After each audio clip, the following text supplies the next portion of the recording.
বর্তমানে মানুষ কম বাজেটের মধ্যে সবচেয়ে বেস্ট মুভিটা দেখতে চায়। আর যারা মুভি লাভার তারা সবাই জানে এমন মুভির জন্য সবচেয়ে বেস্ট অপশন হচ্ছে মালায়ালাম ইন্ডাস্ট্রির মুভি। যারা অজয় দেবগনের মাস্টারপিস মুভি দৃশ্যম এবং অক্ষয় কুমারের সেরা মুভি বুলবুলাইয়া দেখেছে তারা অনেকেই হয়তো জানেন এই দুইটা সিনেমাই কিন্তু মালায়ালাম মুভির রিমেক। আর এমনই মিনিটে মিনিটে টুইস্টে ভরা মালায়ালাম ইন্ডাস্ট্রির 2025-এর সবচেয়ে বেস্ট মুভি সম্পর্কেই আজ আপনাদের বলতে যাচ্ছি।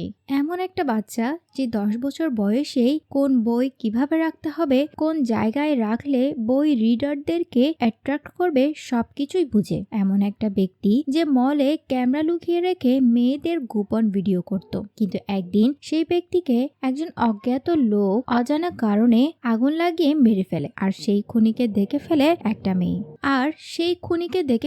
একটা মেয়ে। কিন্তু আশ্চর্যের বিষয় হলো এই মেয়েটি নাকি শুধুমাত্র মানুষের হাত পা দেখতে পায়, চেহারা দেখতে পায় না। কিন্তু কিভাবে? আদৌ কি সেটা কোনো মানুষের পক্ষে সম্ভব, নাকি লুকিয়ে আছে অন্য কোনো রহস্য?